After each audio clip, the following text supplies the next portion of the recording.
Welcome everyone. Today's video is not a trend. It's not a productivity hack. And it's definitely not for people who just want a quick dopamine rush. This is for people who are done surviving, done repeating the same habits, done pretending like they're okay. This video is for the version of you that's been screaming inside. I know I was meant for more than this. And for the next 21 days, we're going to rebuild you. One challenge at a time. One truth at a time. One step toward the life you were born for. But to truly understand what we're doing here, you have to understand something most people never do. The war isn't out there. It's in here, in your subconscious mind. Nikola Tesla once said, "If you want to understand the secrets of the universe, think in terms of energy, frequency, and vibration." But what he didn't say is this: you are a frequency machine, and the settings were programmed by your past, by your trauma, by your parents, by your fears, by every time someone told you, "Don't try too hard, you're not good enough, you'll never make it." Here's the painful truth. 95% of your thoughts, decisions, emotions, and actions are not made by you. They're made by your subconscious programming. Your subconscious mind is like the operating system behind your life. It decides what you believe, what you fear, what you deserve, what you settle for. And if you don't rewrite that program, you'll live the same day for the rest of your life. What is the subconscious? In simple words, let me explain it in a way even a child would understand. Imagine your brain is a smartphone. Your conscious mind is like the screen. What you see, tap, scroll. But your subconscious mind? That's the entire operating system, running in the background. You don't see it, but it controls everything. It decides how fast the phone runs, what apps you can use, and whether the phone even works at all. Now imagine if that operating system was filled with viruses. Beliefs like, "I'm not good enough. I always mess things up. People like me never succeed."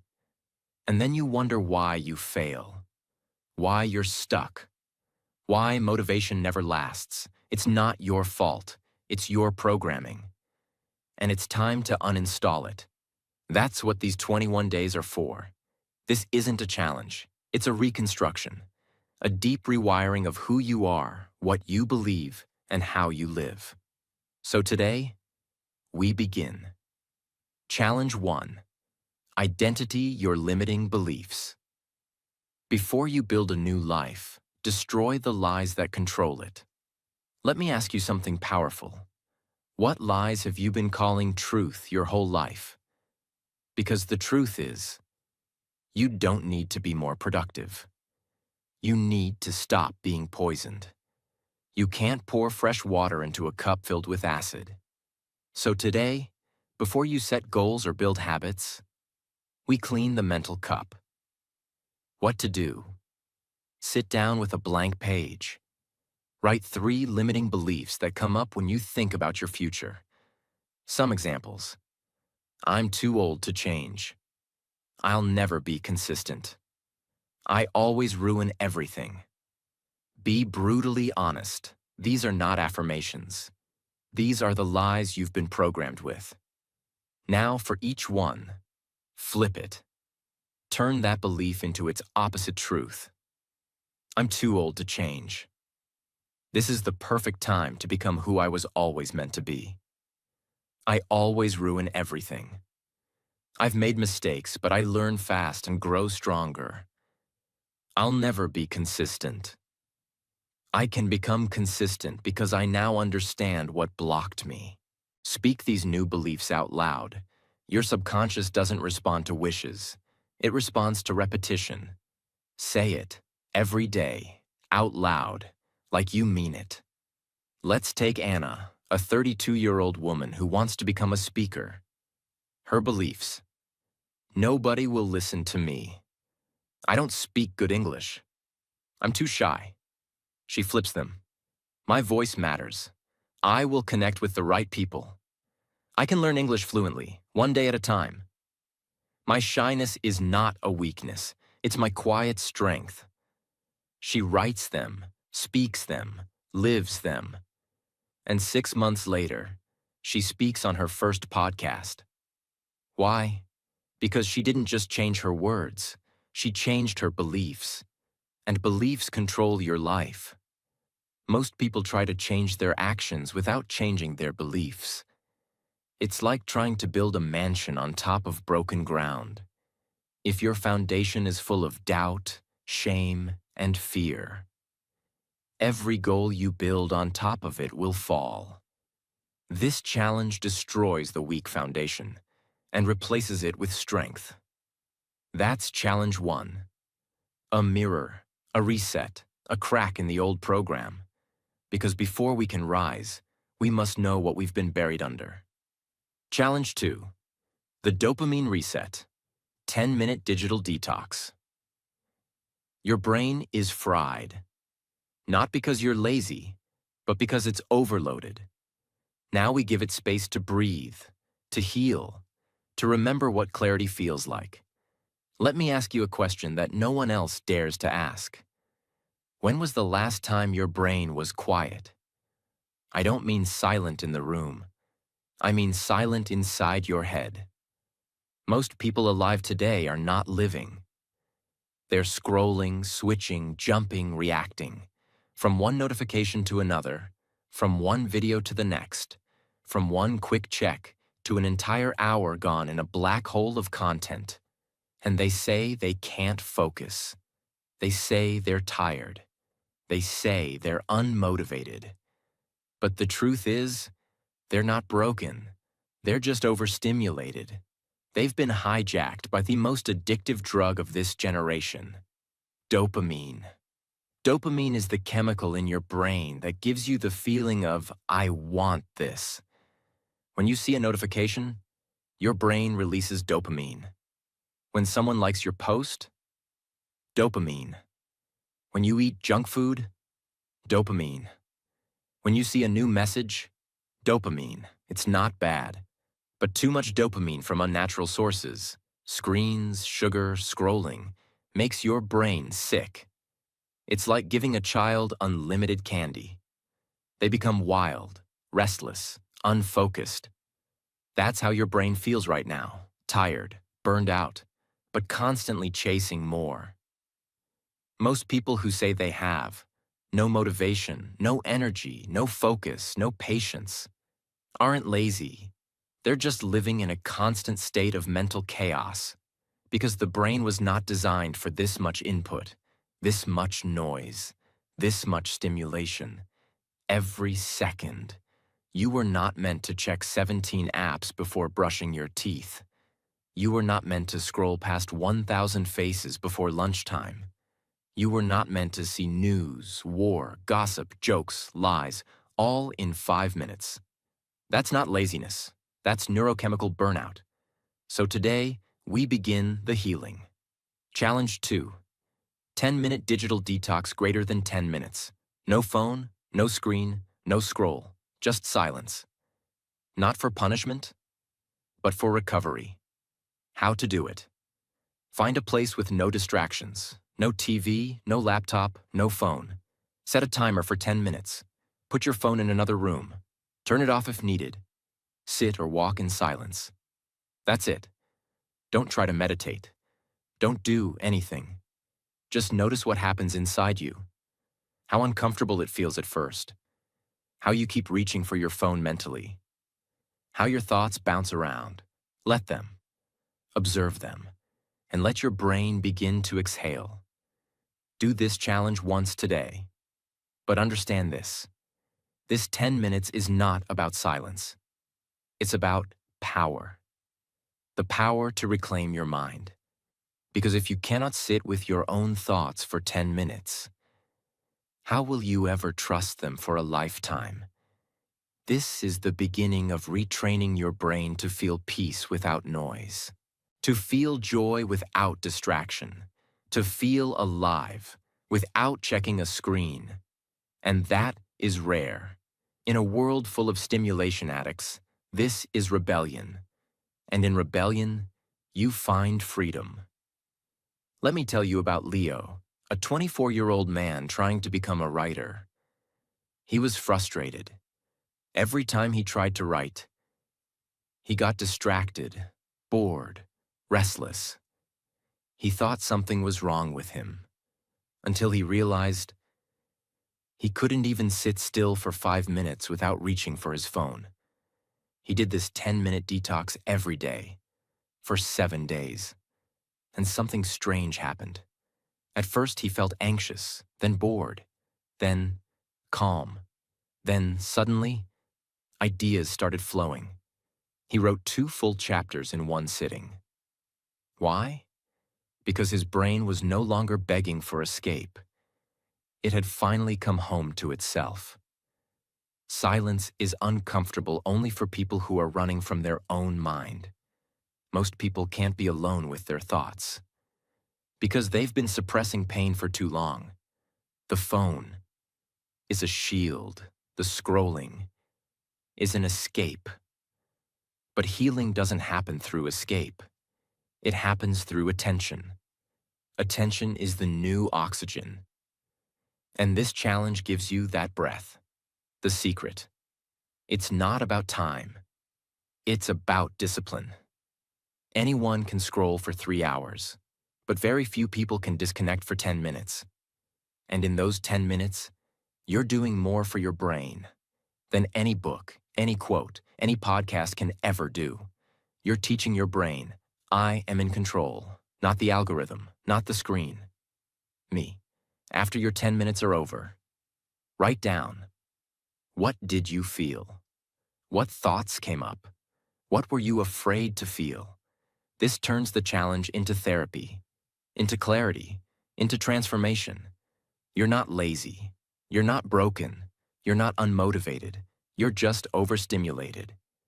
And this challenge is your antidote. Silence is not the enemy. It's the door. And when you walk through it, you'll meet the version of you that's been buried beneath the noise. That's challenge 2. Silent, powerful, revolutionary. And if someone truly completes this, not just watches it, they will feel different within 24 hours. Challenge 3. Practice 5 minutes of mindfulness. You've been stuck in the past and anxious about the future. Come back to now. 5 minutes. No judgment, just presence. This is not about peace. This is about power. Let's be honest. Most people don't live in the present moment. They live in 2 places, and both are prisons. 1. The past. Regret. Shame. I should have. I could have. Why did I? 2. The future. Fear. Anxiety. What if I fail? What if they leave me? What if I never change? But nowhere in that story do they live in the one place that matters. Here. Now this breath, this second, this moment, the moment you're reading these words, you're alive. But are you actually here? Or are you lost in some thought about yesterday or 10 minutes from now? This is the core problem of the human mind. We're always somewhere else.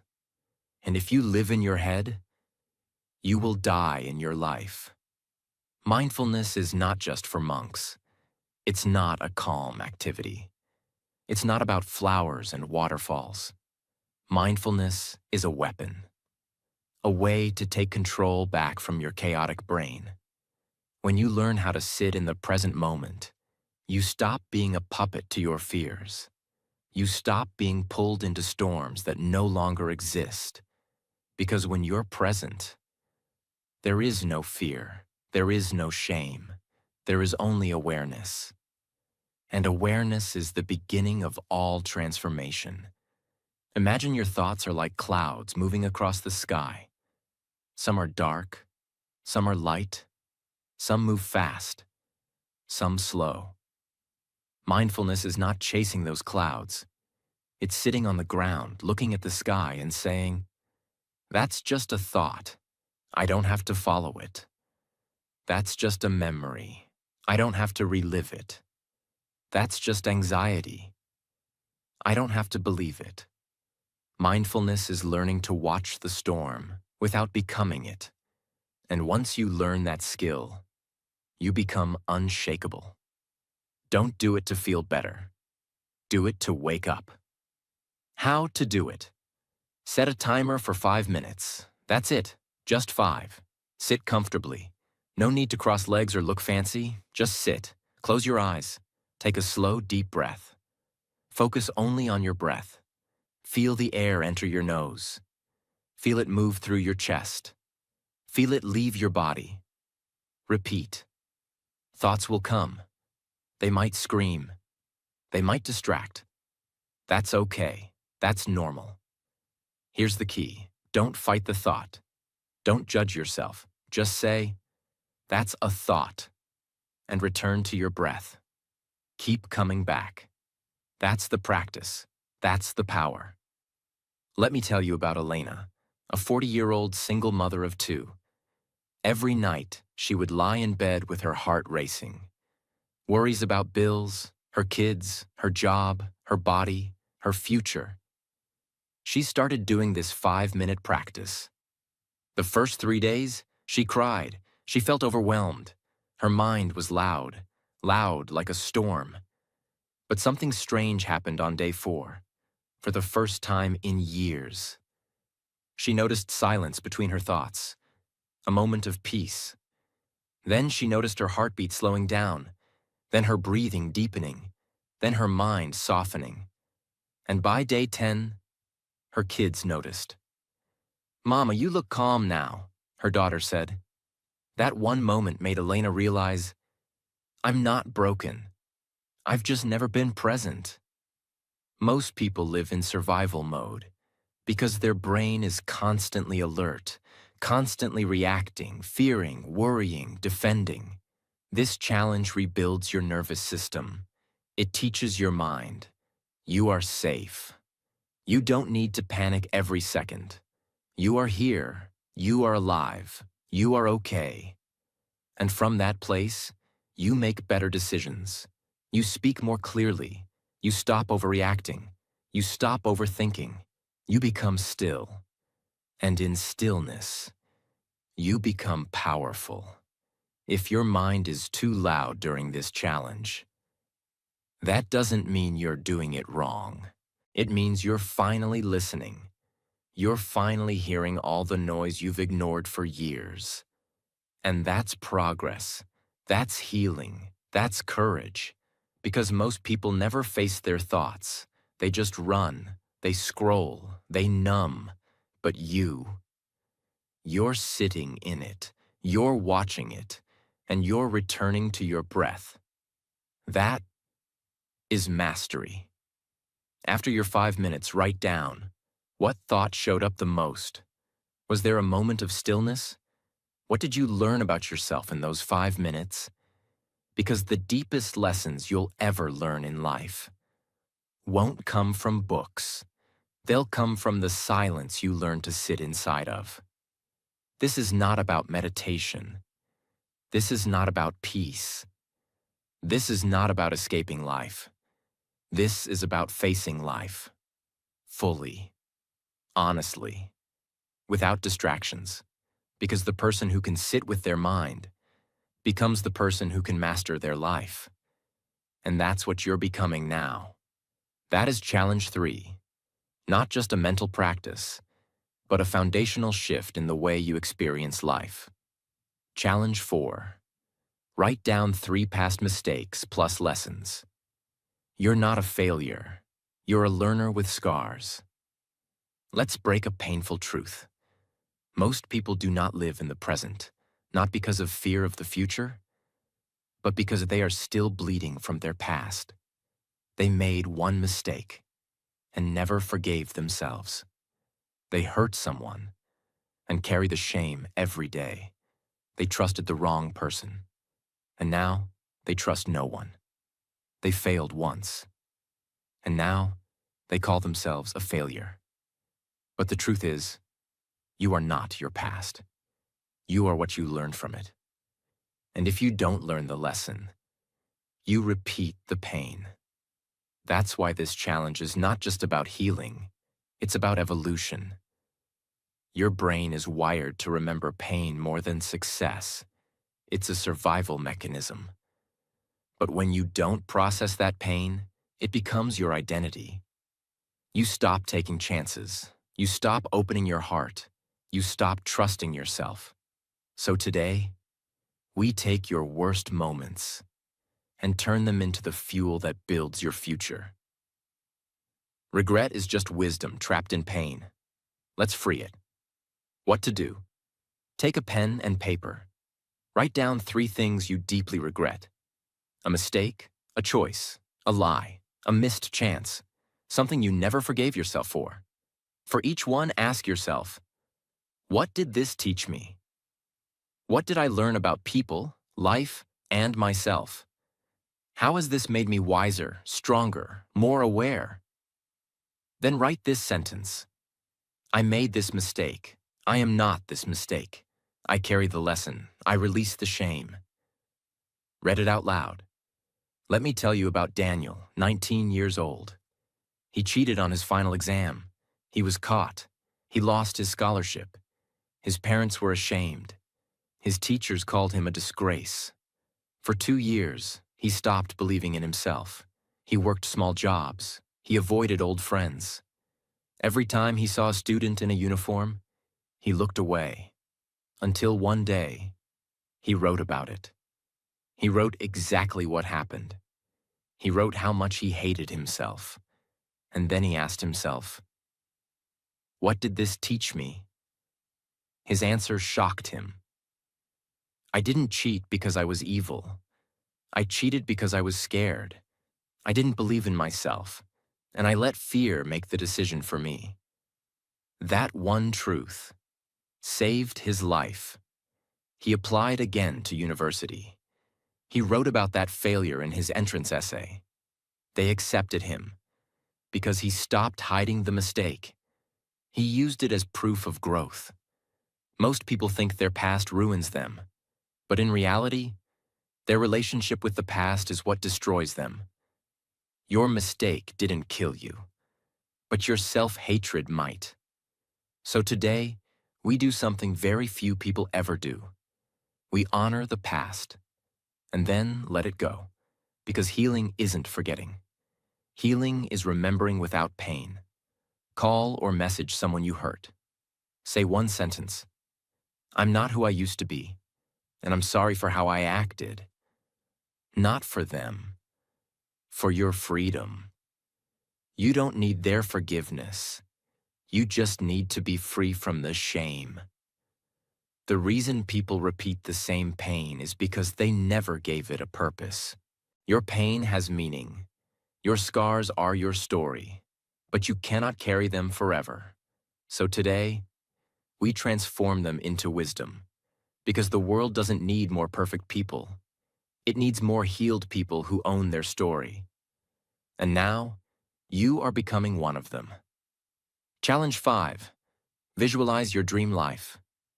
If you can see it, your brain can believe it, and your habits will follow.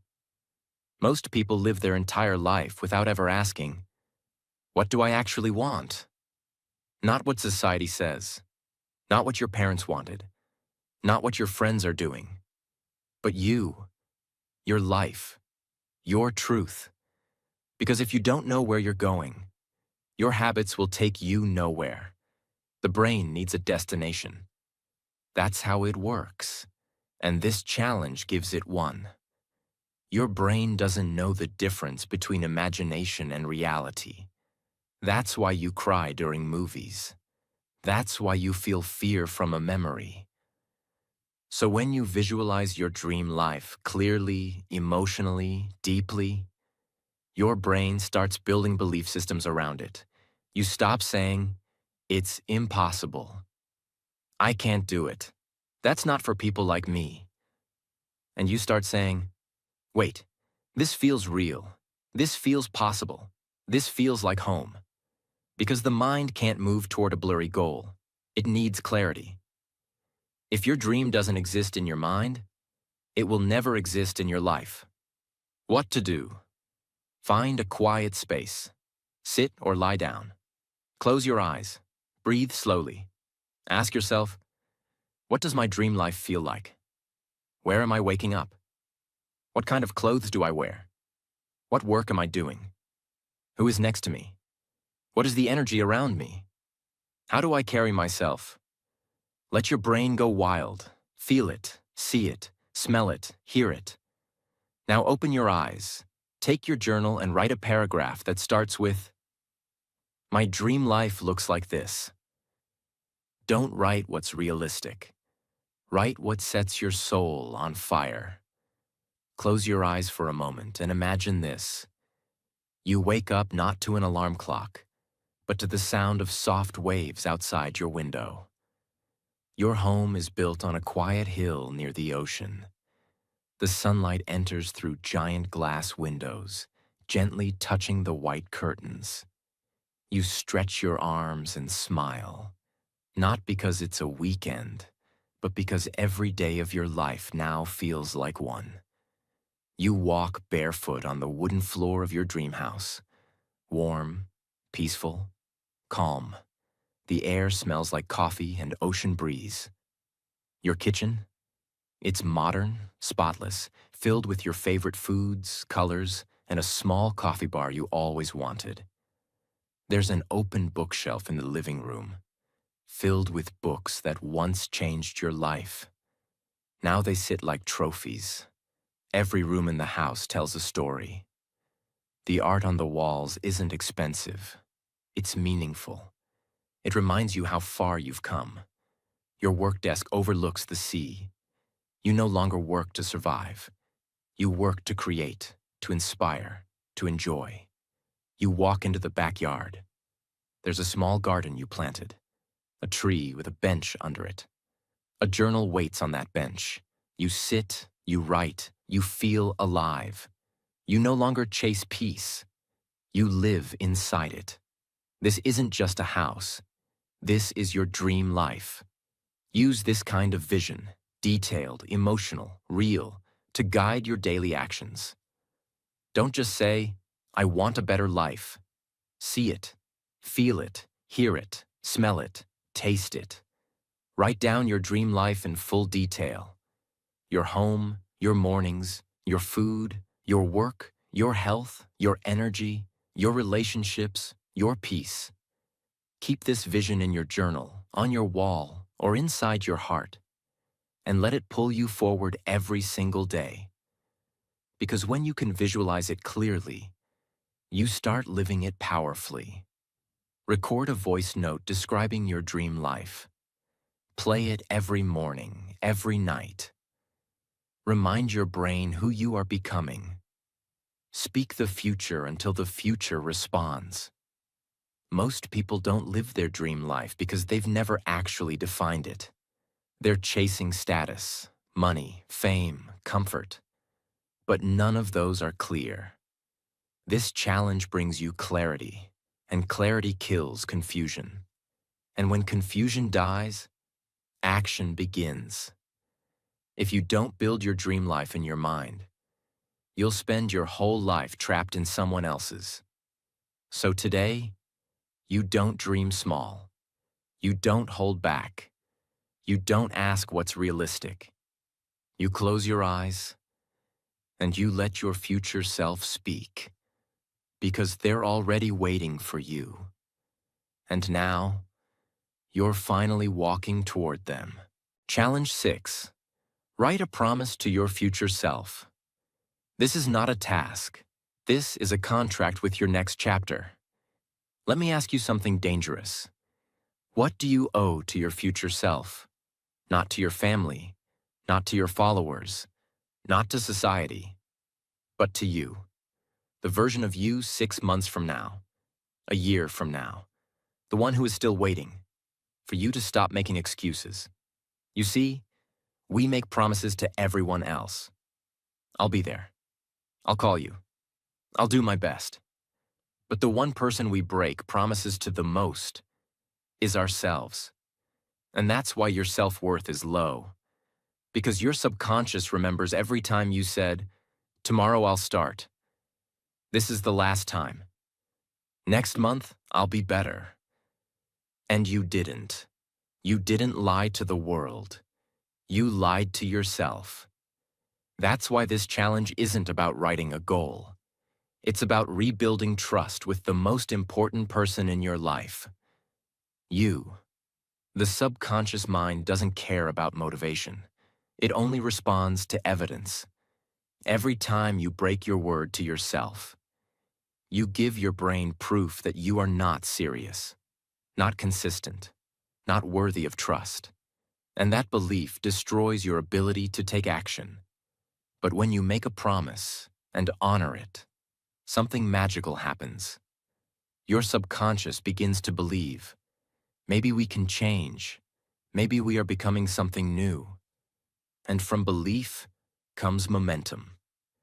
Not a wish, not a dream, a vow, something sacred, something non-negotiable. How to do it? Close your eyes. Visualize your future self, 6 months or 1 year from now. Where are they standing? What do they look like? What energy do they carry? What have they survived? Ask this version of yourself. What do you need from me today? What habits, decisions, and courage do I owe you?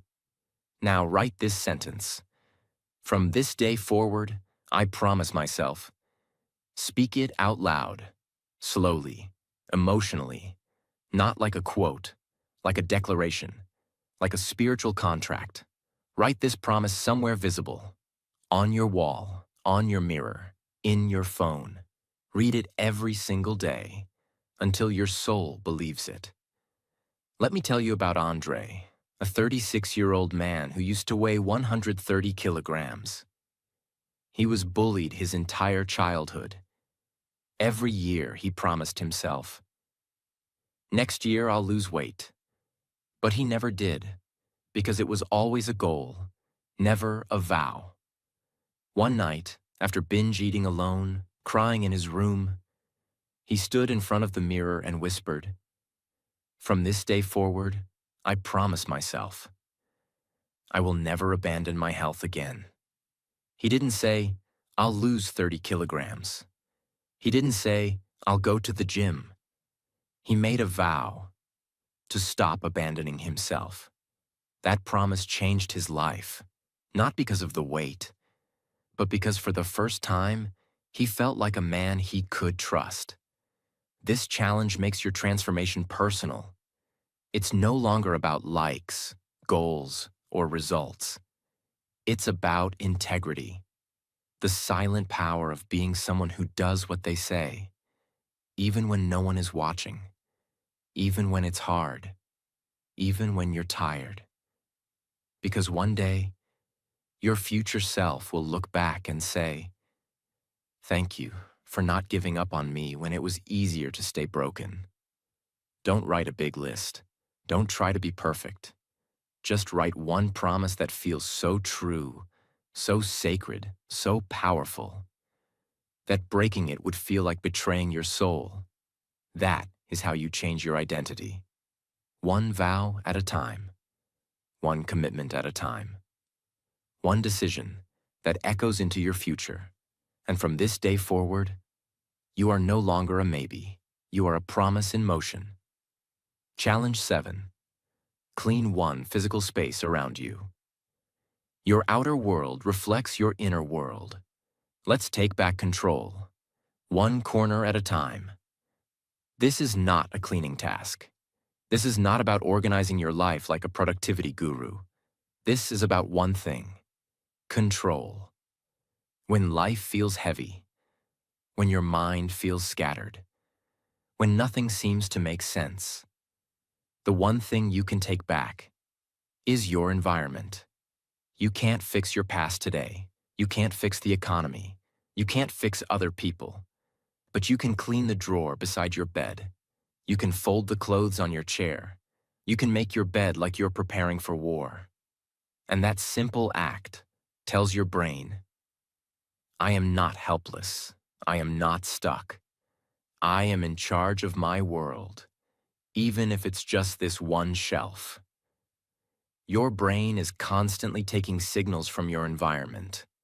Cluttered room equals overwhelmed mind. Dirty kitchen equals delayed decisions. Messy closet equals mental fog. But when you clean even one small corner, you activate a part of your brain that says, I am no longer surviving. I am building. I am restoring. I am coming back to life. Not for beauty, for power. How to do it.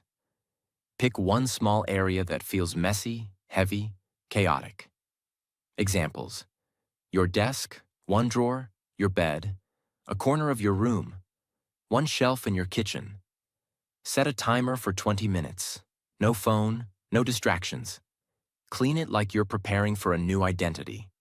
Not like you're organizing, like you're creating a space for a warrior, a creator, a healer to exist. When you finish, stand back. Look at it. Take a deep breath and whisper, this is the beginning of order. This is the space for the next version of me. Last year I was depressed. Not the kind of depression people post about. The silent kind. The invisible kind. I couldn't focus. I stopped believing in myself. My room was a disaster.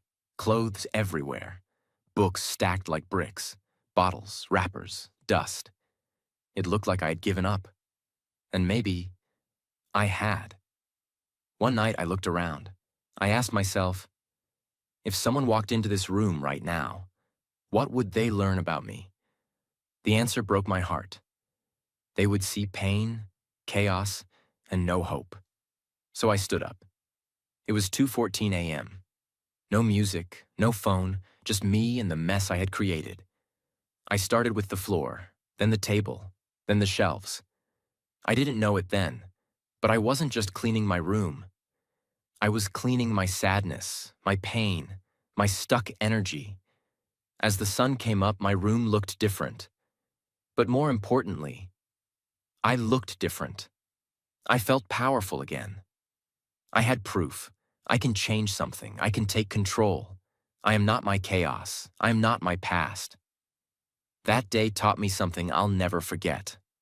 When life feels too big to fix, start small. Start with your desk, your bed, your bag, anything. Because when you clean one physical space, you send your brain a message. We are not done. We are not broken. We are just beginning again. This is not about tidiness. This is about identity. It's about rewriting the story of your environment so your environment can support your growth. Because your surroundings are not just background, they are signals. And today, we make sure those signals say, a powerful person lives here. A person with direction. A person who respects their space. Because they respect their future. You don't need to clean your whole life in one day. You just need to start. Pick one space. Clean it with pride. And let that space become the symbol of a new era. Because once you control your environment, you start believing you can control your destiny. And that belief is the first step to becoming unstoppable. Final challenge. 8-8. Forgive someone who hurt you. You cannot become your future self if your soul is still chained to old pain. Today, we cut the rope. You can do everything right. You can meditate, clean your room, visualize your dream life, write your promises, fix your habits. But if deep inside you are still holding on to anger, bitterness, pain, or resentment, you're still a prisoner, not of others, but of your own heart. Because forgiveness is not about them. It's about you, your freedom, your healing, your ability to finally move forward. And most people never move forward because they never truly let go. Let's be very clear. Forgiveness does not mean that what they did was okay, that you forget the pain, that you allow them back in your life, that they win and you lose. No, forgiveness means, I will no longer let this pain poison me. I will no longer carry this person's mistake inside my body. I deserve peace. I deserve freedom. And I'm choosing it now, even if they never apologize. Forgiveness is not weakness. It is the highest form of strength. It's saying, you no longer have access to my nervous system. You no longer control my emotions. You no longer get to live in my head rent-free. Forgiveness is not a gift to them. It is a release for you. You've carried this long enough. It's time to let go. How to do it? Close your eyes. Breathe deeply. Go back to the moment. The wound, the betrayal, the lie. Let your mind bring up the person you've still not forgiven. Feel it. Don't fight it. Let yourself feel the disappointment, the anger, the tears, the betrayal, the helplessness. Let it rise. Now whisper or write these words. You hurt me. You betrayed my trust. You left a scar I never deserved. But today, I set myself free. I forgive you. Not because you deserve it, but because I do. I deserve peace. I deserve joy. I deserve a future that is not held hostage by the past. So I let go, not for you, but for me. Now take a deep breath. Exhale. Say it again, slowly, meaningfully. I forgive you, and I free myself. Optional. Write a letter to them, but don't send it. Write everything you ever wanted to say. Let it pour out, then tear the page, or burn it, symbolically release it. Imagine this. You're holding a burning piece of coal tightly in your hand. Your hand is in pain. It's turning red, blistering. But you refuse to let it go. You say, this coal represents what they did to me. This is my proof that I was hurt. I will hold it until they understand how much they hurt me. But here's the truth. They don't feel the burn. You do. Every second you hold that pain, it's only burning you. It doesn't punish them. It only destroys your peace. Now imagine this. You finally open your hand and let that coal fall. You feel the pain still there, but it slowly starts to heal. The wound breathes. The fire is gone. And for the first time, you are free. The lesson. Forgiveness is not saying, it didn't hurt. It's saying, I'm done letting it burn me every day. You don't forgive because they deserve peace.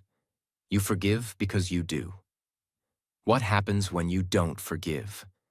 If you don't forgive, you start carrying bitterness in your voice, tension in your body, distrust in your relationships, walls around your heart, anxiety in your dreams, cynicism in your words. And over time, that weight turns into a life you didn't choose. You begin to punish new people for old pain. You reject love because it reminds you of the past. You stay stuck because the pain keeps you safe. But you weren't born to be safe. You were born to be whole. And wholeness requires release. You've done so much in this challenge. You've reflected. You've rewired your habits. You've cleaned your space. You've visualized your future. You've written sacred promises. But if you don't release the poison, you'll carry it into your new life. This is the final door. Not to healing, to liberation. And when you walk through it, everything becomes lighter. You don't forgive because they said sorry. You don't forgive because they earned it. You don't forgive because the world says you should. You forgive because you are finally ready to heal. And when you do, the chains fall, the weight drops, the storm ends. And for the first time in years, you take a full breath and feel free. After all 8 challenges, here's how to test if you truly completed this journey. not just watched it. Step 1. The mirror test. Stand in front of a mirror. Look yourself in the eyes and ask, did I show up for myself with full honesty, full emotion, and full presence? If your eyes tear up, if your voice shakes, you did it right. Step 2. The energy test. Close your eyes. Ask yourself, am I lighter than when I started this video? Am I more clear about who I want to become? Do I feel proud of showing up for myself? Do I feel closer to the version of me I've always wanted to be?